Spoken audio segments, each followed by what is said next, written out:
네, 안녕하세요 여러분들 반갑습니다. 금융과 에너지 업종을 누구보다 쉽게 알려주는 데이한 멘토 권혁철입니다. 오늘 대성찬투라는 기업 리뷰해 보도록 할 텐데요. 일단 대성찬투는 여러분들도 아시다시피 벤처캐피탈이죠. 그리고 오늘 말씀드릴 내용은 이 대성창투가 투자했었던 시프트업 관련인데 스텔라 블레이드에서 말씀을 드리려고 합니다.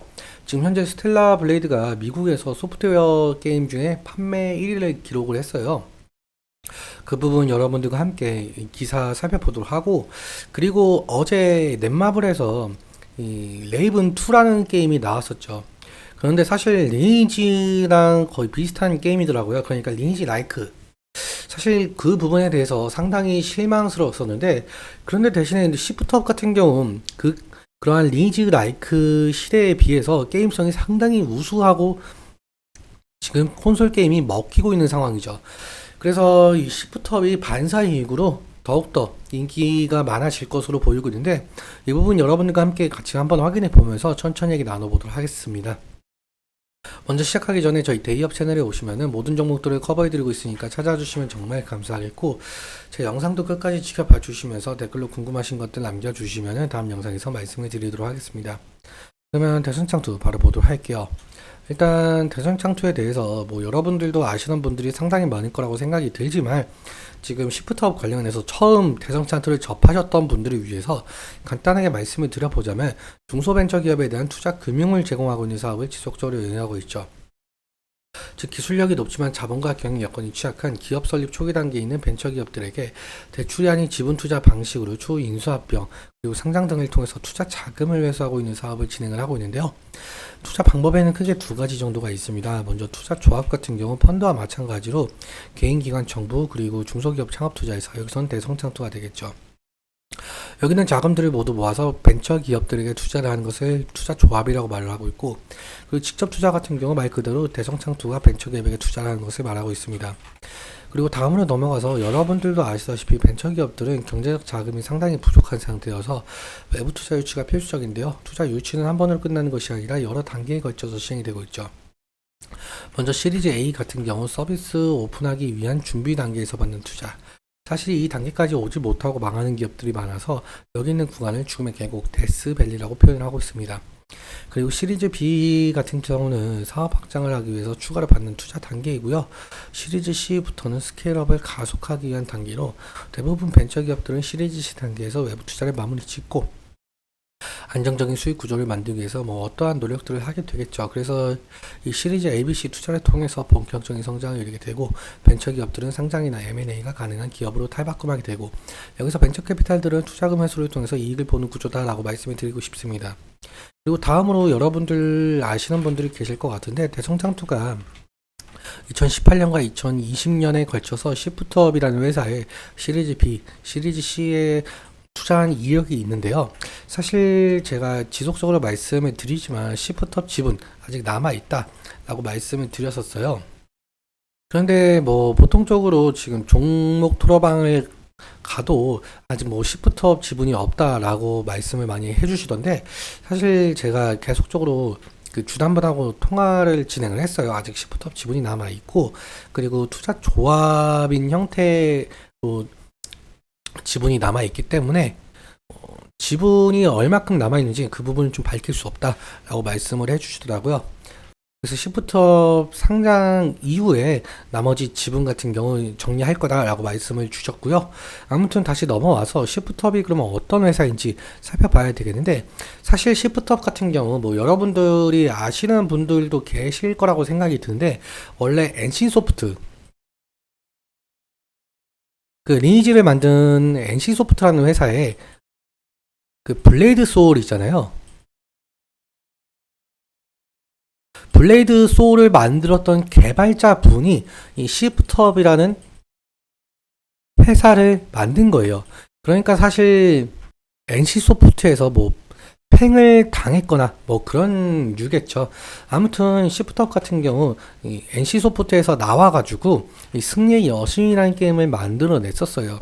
그 승리의 여신이라는 게임 같은 경우는 지금 현재 한국은 물론 동남아, 일본에서 상당히 인기인데, 출시 이후 상당한 매출을 기록을 한 바가 있습니다.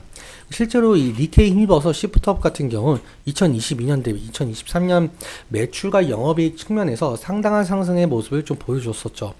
매출 같은 경우 2022년 대비 155% 증가를 했고 영업이익은 508%, 순이익 같은 경우 1400% 증가율을 보여줬었는데요.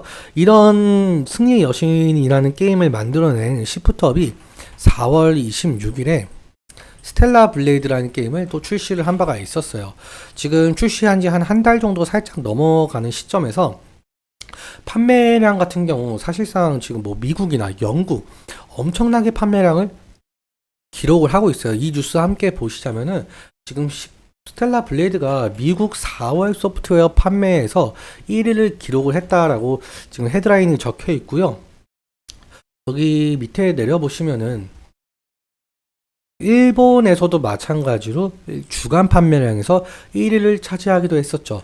사실상 일본 같은 경우 오프라인 매장으로 가면은 이 스텔라 블레이드 CD가 아예 매진이 되어 있는 상황이래요. 그래서 사실상 인기가 상당하다라고 보시면 될 것 같고요. 그리고 지금 스텔라 블레이드 같은 경우 역대 최고 점수를 지금 받은 바가 있었죠. 그래서 한국 게임도 콘솔 시장에서 먹힌다는 자신감을 가지고 있어요. 그리고 사실상 지금 그 스텔라 블레이드가 반사 이익으로 더욱더 인기가 더 많아질 가능성이 있거든요. 어제 여러분들도 뭐 보셨을 분들도 있으실 것 같은데 넷마블이라는 게임 회사에서 그 레이븐 2라는 게임이 출시가 되었었거든요. 저도 사실 출시가 되고 나서 잠깐 게임을 해봤는데 그냥 리니지랑 완전 똑같더라고요. 심지어 리니지보다 더욱더 확률적인 측면에서 더 안 좋았고요. 그래서 이 부분에 관련해서 지금 넷마블 주가가 상당 부분 하락을 진행 중에 있는데 대신에 이 시프트업 같은 경우 게임성을 지금 인정을 받고 있는 상황이다 보니까 만약에 상장 시에 더욱더 관심을 받을 가능성이 있겠죠. 지금 이 시프트업이 상장 예비 심사에 들어가 있거든요. 그래서 보통적으로 상장 예비 심사 신청서를 제출을 하게 된다면 IPO까지 3에서 4개월 정도 걸린다는 점을 감안을 한다면 6월에서 7월쯤에 IPO가 예정이 되어 있는데 그렇다면 일단 2023년 기업 가치는 2조 원대 추산이었지만 지금 공모 예정 금액이 2조 7천억에서 3조 5천억 정도 달하고 있거든요. 사실상 스텔라 블레이드가 더욱더 흥행을 하면서 매출적으로 돈이 된다면 기업 가치는 더욱 상승할 전망이죠. 그래서 이 대성창투가 만약에 시프트업을 엑시트 시 상당한 이익을 거둘 가능성이 있다는 거예요. 그래서 대성창투는 지금 현재 시프트업 관련해서 모멘텀을 가지고 상승 중에 있고요. 그럼 차트 보면서 마무리 설명 짓도록 할게요. 대성창투 오늘 같은 흐름도 지금 10시 12분인데 고가 부분이 한 8% 정도 그리고 윗꼬리가 달리면서 좀 하락한 모습을 보여주고 있는데요. 사실상 지금 30분 봉을 한번 보자면 거의 기간 조정에 있다라고 표현이 될 정도로 지금 횡보하고 있는 모습을 보여주고 있죠. 사실상 지금 대성창투의 주가도 마찬가지로 지금 시프트업의 IPO를 좀 기다려주는 그러한 모양새로 보이고 있습니다. 일단 지지라인 같은 경우 어디 쪽으로 봐야 되나 라고 해본다면 이 부분을 좀 생각을 할 수가 있을 것 같아요. 오늘 아랫꼬리 달린 부분도 마찬가지인데 며칠 전에도 이 부분에서 좀 지지가 일어난 것을 볼 수가 있습니다. 그렇기 때문에 이 부분이 지지라인이 될 가능성이 높을 것 같고요. 만약에 이 지지라인 이탈 시에는 지금 10일 이평선과 20일 이평선 간의 이역도가 상당하다 보니까 리스크적인 관리는 필요할 것으로 보이고 있고요. 그리고 오늘 윗골이 달렸던 부분, 그러니까 저항대 부분이 딱 이 부분과 맞닿고 있거든요.